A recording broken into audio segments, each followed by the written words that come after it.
ආයිබෝවන් අද අපේ මේ ගැඹුරු විමසුමට ඔබව සාදරයෙන් පිළිගන්නවා. අද අපි කතා කරන්න යන්නේ අන්තර්ජාලයේ ටිකක් සැඟවුණු ඒත් හරිව භයානක වෙන්න පුළුවන් අවදානමක් ගැන. ඒ තමයි cross site request forgery.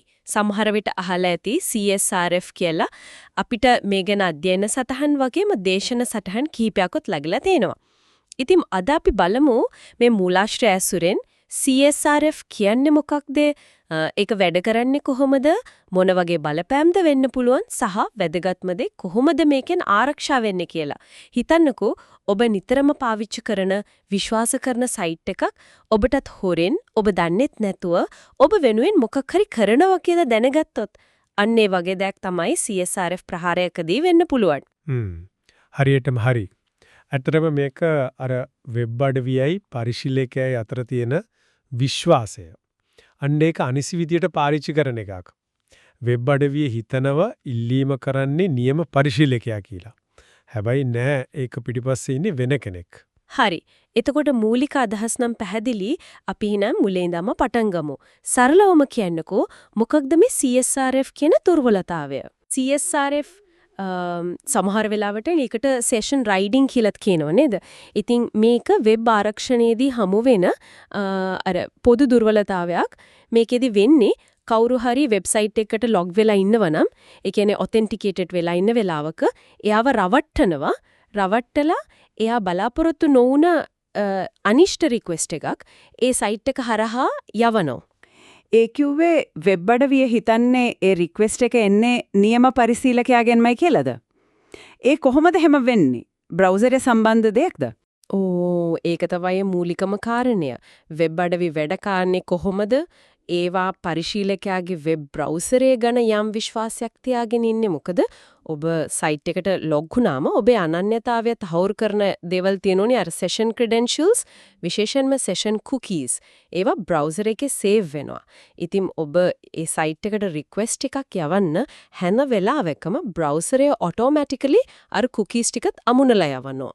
CSRF වලදී වෙන්නේ ප්‍රහාරකයා ෆේක් රික්වෙස්ට් එකක් හදලා ඔබව කොහොමෙන් හරි පොළඹවනෝ ඒක ඔබේ බ්‍රවුසර් එකෙන් අර සයිට් එකට යවන්න. ඔබේ බ්‍රවුසරේ කිසිම දෙයක් දන්නේ නැහනේ. ඉතින් ඒක අර කුකීස් ටිකත් එක්කම අර ෆේක් රික්වෙස්ට් එක යවනවා. සර්වර් එක පැත්තෙන් බලද්දි වැලිඩ් සෙෂන් කුකී එකක් තියෙනවා. එහෙනම් මේක හරි රික්වෙස්ට් එකක් කියලා හිතනවා. හරිම සූක්ෂමයිනේ.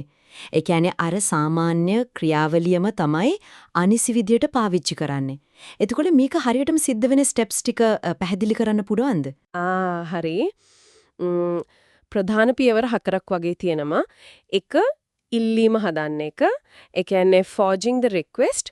මුලින්ම ප්‍රහාරකයා target web application එක ගැන හොයලා බලනවා. මොනවද user කෙනෙක්ට කරන්න පුළුවන් sensitive action කියලා.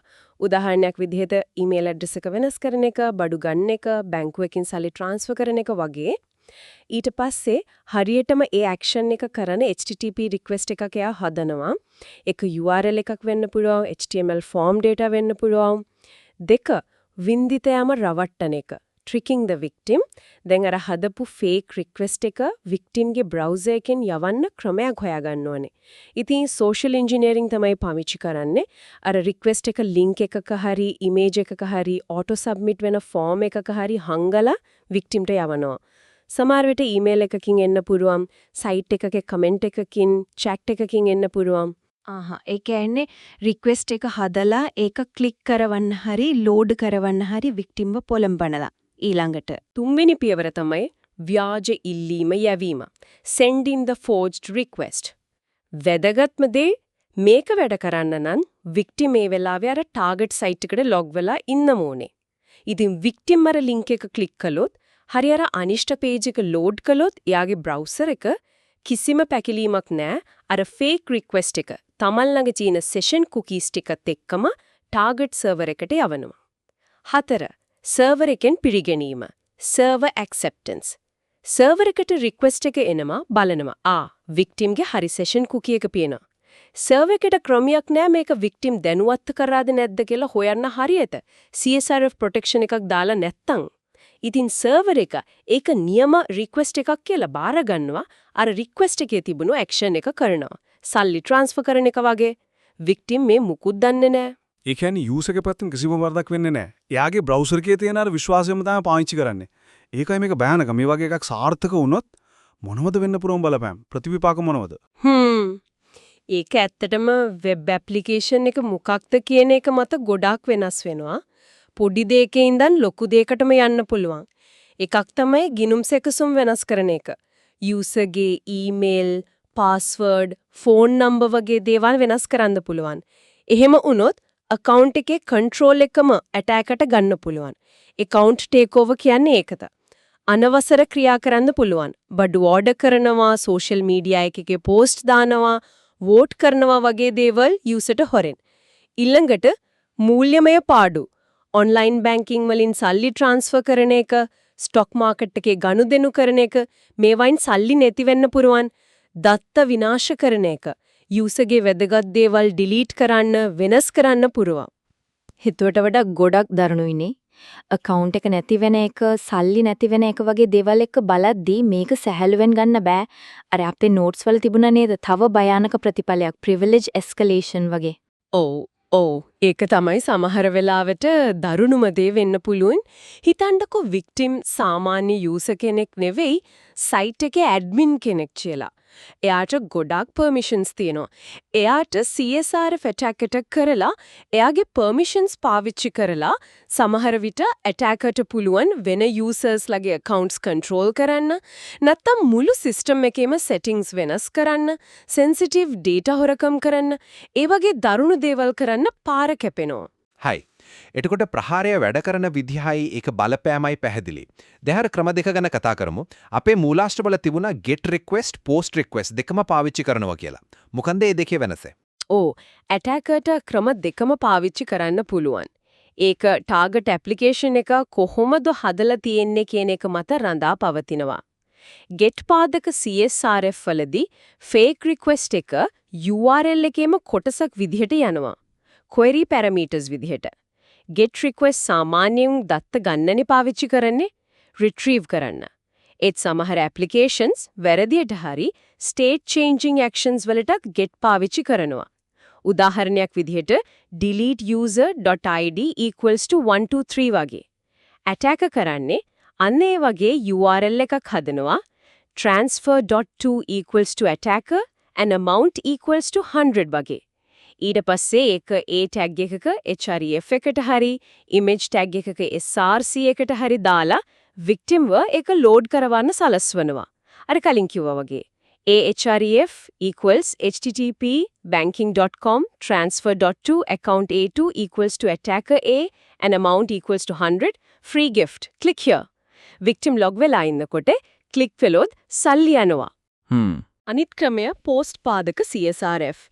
post request පාවිච්චි කරන්නේ සාමාන්‍යයෙන් සර්වර් එකේ data වෙනස් කරන්නනේ form submit කරනකොට වගේ.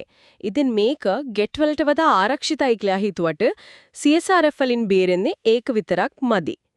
post CSRF වලදී attacker කරන්නේ fake HTML form එකක් හදන එක. ඒ form එකේ action එක target endpoint එකට දානවා. action equals transfer. method equals post කරනවා. අවශ්‍ය data ටික අර to account equals attacker A, amount equals 100 වගේව input type equals hidden විදියට හංගනවා. ඊට පස්සේ පොඩි JavaScript කැලලක් දානවා page එක load වෙනකොටම form එක auto submit වෙන්න. body onload equals document.forms00.submit වගේ. එතකොට post request එකකින් කරන CSRF attack එක කරට get එකකට වඩා ටිකක් වළක්වන්න අමාරුයි වගේ නේද? මොකද අර link එකක් click කරන්න ඕනෙත් නෑ page එක load වුණාම ඇතිනේ. හරියටම හරි ඒ වගේම අර best practices අනුව state changing actions වලට හැමතිස්සෙම post තමයි use කරන්න ඕනේ. ඒ නිසා attackersලත් වැඩියෙන්ම target කරන්නේ post endpoints. ඉතින් post paste CSRF තමයි ගොඩක් වෙලාවට දකින්න ලැබෙන්නේ. අපි වැඩියෙන් අවධානය දෙන්න ඕනෙත් ඒකට. එතකොට මේ හොර රහසේ වෙන භයානක ප්‍රහාරය වලින් බේරෙන්න මොනවද කරන්න තියෙන්නේ? මූලාශ්‍රවල තිබුණු ප්‍රධාන ආරක්ෂණ ක්‍රම මොනවද? වාසනාවකට වගේ CSRF වලින් බේරෙන්න හොඳ effective ක්‍රම තියෙනවා. ගොඩක් වෙලාවට පාවිච්චි කරන recommend කරන server side ක්‍රම දෙකක් තියෙනවා. එකක් තමයි synchronizer token pattern නැත්නම් anti CSRF token කියලාත් කියනවා. මේක තමයි CSRF වළක්වන්න තියෙන ගෝල්ඩ් ස්ටෑන්ඩඩ් එක වගේ. ක්‍රියාත්මක කරන්න ටිකක් වැඩ තියෙන්න පුළුවන් ඒත් ආරක්ෂාවතින් හොඳම ක්‍රමය. මේකෙදි වෙන්නේ යූසර් කෙනෙක් ලොග් වුණාම සර්වර් එක ඒ යූසර් සෙෂන් එකට යුනික්, රැන්ඩම්, සීක්‍රට් අනුමාන කරන්න බැරි ටෝකන් එකක් හදනවා. ඊට පස්සේ සයිට් එකේ ස්ටේට් චේන්ජින් කරන හැම ෆෝම් එකකම සල්ලි transfer form, profile settings form වගේ මේ ටෝකන් එක හිඩන් ඉන්පුට් ෆීල්ඩ් එකක් විදිහට දානවා. වැදගත්ම දේ මේ ටෝකන් එක කුකී එකේ සේව් කරන්නේ නැහැ. යූසර් ෆෝම් එක සබ්මිට් කරාම බ්‍රවුසර් එක අර හිඩන් ෆීල්ඩ් එකේ තියෙන ටෝකන් එකත් එක්කනේ රික්වෙස්ට් එක යවන්නේ. සර්වර් එක බලනවා ෆෝම් එකෙන් ආපු ටෝකන් එකයි සර්වර් එකේ අර යූසර් සෙෂන් එකට තියාගෙන ඉන්න ටෝකන් එකයි මැච් වෙනවද කියලා. දෙකම සමාන නම් විතරයි රික්වෙස්ට් එක ඇක්සෙප්ට් කරන්නේ නැත්නම් රිජෙක්ට් කරනවා CSRF අටැක් එකක් වෙන්න පුරුවන් කියලා. ඇයි ඇටැකර්ට මේ ටෝකන් එක හොයාගන්න බැරි? ඒකට හේතුව තමයි බ්‍රවුසර් වල තියෙන same origin policy කියන එක. සරලවම කිව්වොත් එක ඩොමේන් එකක ඉඳන් attacker.com හිතන්නකෝ වෙන ඩොමේන් එකක bank.com හිතන්නකෝ තියෙන page එකක content එක HTML එක hidden fields ස්ක්‍රිප්ට් එකකින් කියවන්න බෑ. ඉතින් ඇටැකර්ට වික්ටිම් ගේ බ්‍රවුසර් එකට ලෝඩ් වෙන නියම ෆෝම් එකේ තියෙන අර සීක්‍රට් ටෝකන් එක හොයාගන්න විදිහක් නැහැ. ටෝකන් එක නැතුව ෆේක් රික්වෙස්ට් එකක් හැදුවට සර්වර් එක බාරගන්නේ නැහැ. හරිම පැහැදිලි. එතකොට අර දෙවෙනි ක්‍රමයේ ඩබල් සබ්මිට් කුකී ගැන තිබුණා නේද? ඔව් ඩබල් සබ්මිට් කුකී ඒක කවව අප්‍රෝච් එකක්. මේකෙදි යූසර් මුලින්ම සයිට් එකට එනකොට සර්වර් එක රැන්ඩම් වැලියු එකක් ජෙනරේට් කරලා ඒක කුකී එකක් විදිහට යූසර්ගේ බ්‍රවුසර් එකට යවනවා. මේක සෙෂන් එකට අදාළ නැති වෙන්නත් පුළුවන්. ඒකම සර්වර් එක බලාපොරොත්තු වෙනවා ස්ටේට් චේන්ජින් කරන හැම රික්වෙස්ට් එකක් එක්කම අර කුකී එකේ තියෙන වැලියු එකම රික්වෙස්ට් පාරාමීටර් එකක් විදිහටත් එවයි කියලා. ඒ කියන්නේ ෆෝම් එකක හිඩන් ෆීල්ඩ් එකක් හරි HTTP හෙඩර් එකක් හරි විදිහට රික්වෙස්ට් එකක් ආවම සර්වර් එක කරන්නේ කුකී එකෙන් ආපු වැලියු එකයි රික්වෙස්ට් පාරාමීටර් එකෙන් හිඩන් ෆීල්ඩ් හෙඩර් ආපු වැලියු එකයි අරන් බලනවා දෙකම එක්සැක්ට්ලි මැච් වෙනවනම් විතරයි රික්වෙස්ට් එක බාරගන්නේ. ඇටැකර් කෙනෙක්ට වික්ටිම්ගේ බ්‍රවුසර් එකට කුකී යවන්න පුළුවන් උනත් අර same origin policy නිසා ඒ කුකී එකේ වැලියු එක කියවලා ඒක රික්වෙස්ට් පාරාමීටර් එකට දාලා යවන්න බෑ. එතකොට මේක අර සින්ක්‍රොනයිසර් ටෝකන් එකට වඩා ලේසි වගේ නේද ඉම්ප්ලිමන්ට් කරන්න? සර්වර් එකට ටෝකන් මතක තියාගන්න ඕනෙත් නෑනේ. හැබැයි ආරක්ෂාව. කලින් එකේ සර්වර් එක ටෝකන් එක මතක තියාගන්නවා. මෙතන එහෙම නෑ. ඔව්. ඩබල් සබ්මිට් කුකී ක්‍රමය ස්ටේට්ලස්. සර්වර් එකට ස්ටේට් තියාගන්න ඕනේ නෑ. ඒක ලේසි. සර්වර් සයිඩ් ස්ටේට් මැනේජ්මන්ට් අඩු තැන් වලට හොඳයි. හැබැයි ආරක්ෂාව අතින් ගත්තොත් සින්ක්‍රොනයිසර් ටෝකන් පැටර්න් එක තමයි ශක්තිමත්. ඩබල් සබ්මිට් කුකී වලදී ඇටැකර් කෙනෙක්ට ටාගට් ඩොමේන් එකේම සබ් ඩොමේන් එකක් කරහා කුකී සෙට් කරන්න පුළුවන් නම් කුකී ටොසින් වගේ ඇටැක් එතන පොඩි වීක්නස් එකක් එන්න පුළුවන්. ඒ නිසා පුරුවන් නම් සින්ක්‍රොනයිසර් ටෝකන් පැටර්න් එකම තමයි රෙකමෙන්ඩ් කරන්නේ. ඒ කියන්නේ ඩබල් සබ්මිට් ලේසි වුණාට සින්ක්‍රොනයිසර් තරම්ම ආරක්ෂාවක් නැහැ. සර්වර් සයිඩ් සෙෂන් මැනේජ්මන්ට් වල අර අමතර වැඩ කොටස නැති නිසා සමහර විට පාවිච්චි කරනවා ඇති. ඔව් ප්‍රධාන වශයෙන් ඒක වෙන්න පුළුවන්. අර RESTful APIs වගේ ස්ටේට් අඩුවෙන් තියාගන්න තැන්වලදී ඩබල් සබ්මිට් කුකී ඇට්‍රැක්ටිව් වෙන්න පුළුවන්.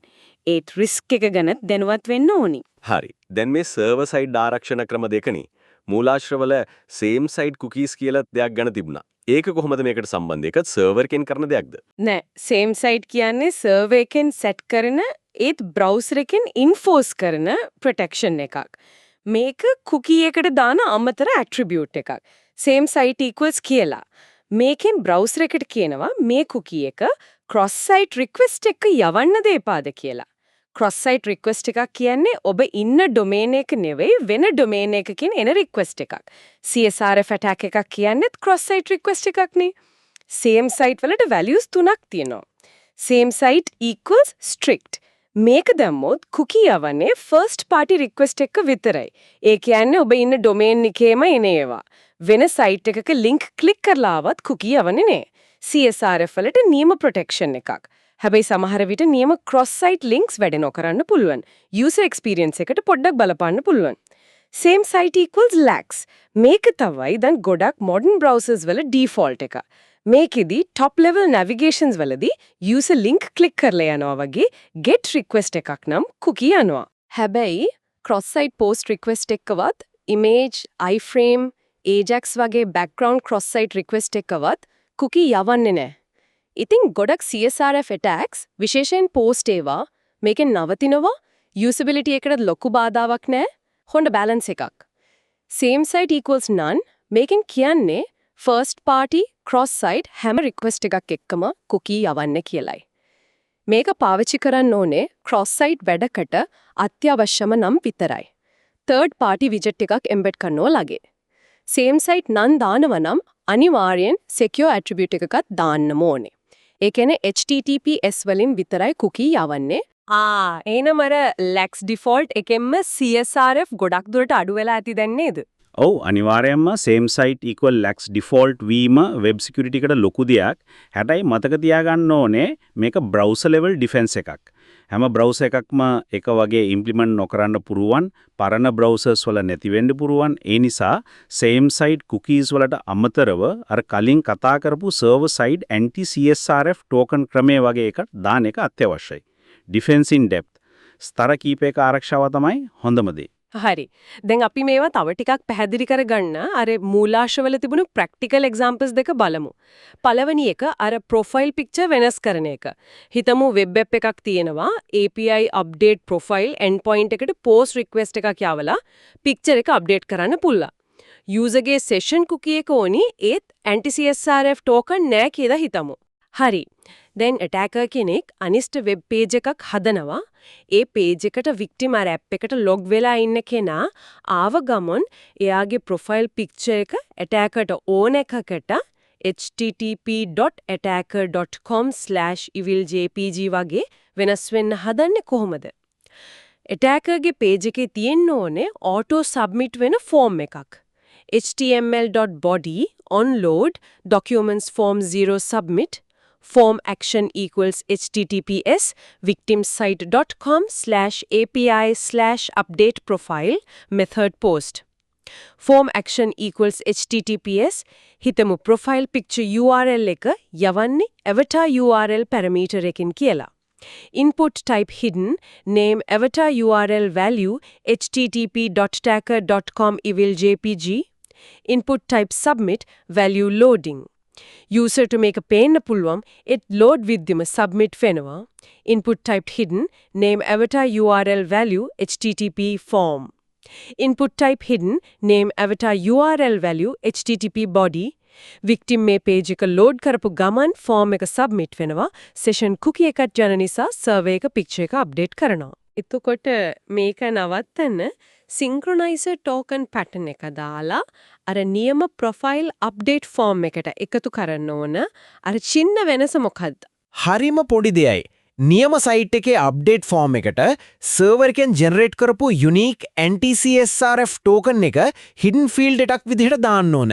html.form action equals API_update_profile method equals post input type equals hidden name equals CSRF token value equals server generated unique token here මෙන්න මේක input type equals text name equals avatar URL value equals current avatar.jpg input type equals submit value equals update profile form then attacker ගේ fake form එකේ අර token එක නෑ ඉතින් server එක ඒ request එක reject කරනවා අන්නේ ඒක hidden field එකෙන් තමයි protection එක එන්නේ හරිම පැහැදිලි අනිත් example එක අර බැංකු ගනුදෙනුව post විතරක් accept කරන anti CSRF token නැති bank app එක transfer endpoint එකට to account amount parameters ඕනේ user log වෙලා ඉන්නකොට අනිෂ්ට site එකක link එකක් click කළොත් එයාටත් හොරෙන් 5500ක් hacker-001 account එකට transfer වෙන්න හදන page එක කොහොමද තියෙන්න ඕනේ ඒකතර කලින් ලගේම තමයි auto submit වෙන form එකක් attacker ගේ page එකේ තියෙන්න ඕන html body onload equal document.form0.submit form action equal https.bank.com transfer method equal post form action equal https.input type equal hidden name equal to account value equal hacker001 form action equal input type equal hidden, name equal amount, value equal 1500, form action equal input type equal submit, value equal view my vacation photos. user මේක දැක්කත් වැඩක් නැහැ, load විද්දිම submit වෙනවා. form action equal body, user මේ page එකට ආපු ගමන් form එක submit වෙනවා. session cookie එක නිසා bank එක හිතනවා මේක හරි request එකක් කියලා. anti CSRF token එකක් තිබුණේනෝ මේක fail වෙනවා sure එකටම. හොඳයි මම හිතන්නේ CSRF කියන්නේ මොකද්ද ඒක වැඩ කරන්නේ කොහොමද බලපෑම සහ ආරක්ෂා වෙන්නේ කොහොමද කියන එක ගැන අර මූලාශ්‍ර වලින් අපිට හොඳ පැහැදිලි චිත්‍රයක් ගන්න පුළුවන් වුණා. අර වෙබ් අඩවිය යූසර්ගේ බ්‍රවුසර් එක ගැන තියෙන විශ්වාසයම ඇටැකර් කෙනෙක්ට අවියක් කරගන්න පුළුවන් කියන එක තමයි භයානකම දේ. ඇත්තම ඒ වගේම බලපෑම සුළු දෙයක් නෙමෙයි. account control නැති වෙන එකේ ඉඳන් සල්ලි වංචා, data වෙනස් කිරීම, admin privileges අනිසි ලෙස යොදා ගැනීම දක්වා යන්න පුරවල්. post request attacks වල බලවත්කමක් තේරුණා. හැබැයි වැදගත්ම දේ මේකට ශක්තිමත් defense mechanisms තියෙන එක. synchronizer token pattern ඒ කියන්නේ anti CSRF tokens තමයි ප්‍රධානම සහ recommend කරන ක්‍රමය. double submit cookie කියන්නේ තව option එකක් ඒත් limitations එක්ක. same site cookie attribute එක විශේෂයෙන් lax value එක browser level එකේ ලොකු උදව්වක් දෙනවා. ඔව්. modern web development වලදී මේ server side token based protection සහ same site cookies කියන දෙකම හරියට implement කරන එක අත්‍යවශ්‍යයි. එකක් උඩ විතරක් depend වෙන්නේ නැතුව defense in depth ඒ කියන්නේ layers කීප එකකින් ආරක්ෂාව දාන එක තමයි safe දේ. ඉතින් මේ හැමදේම ගැන හිතද්දි මගේ ඔළුවට තව එක ප්‍රශ්නයක් එනවා.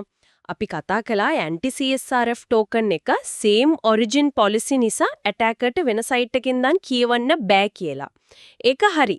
ඒත් හිතන්නකෝ අර ආරක්ෂිතයි කියන වෙබ්සයිට් එකේම වෙන type එකක vulnerability එකක් තියෙනවා උදාහරණයක් විදියට cross site scripting XSS vulnerability එකක්. XSS වලින් පුළුවන්නේ attacker-ට යාගේ script එකක් අර site එක හරහාම victim ගේ browser එකේ run කරවන්න. එහෙම වුණොත් අර run වෙන script එකට ඒ වෙලාවේ page එකේ තියෙන HTML එක කියවලා අර hidden field එකේ තියෙන anti CSRF token එක හොරකම් කරන්න බැරි වෙයිද? එහෙම වුණොත් CSRF protection එක තිබුණත් වැඩක් නැති වෙයි නේද? ඒ කියන්නේ එක security measure එකක් තව vulnerability එකකින් bypass කරන්න පුළුවන් කියන එකද? සමහර විට ඒ ගැනත් තව ටිකක් හිතන්න වෙනවා.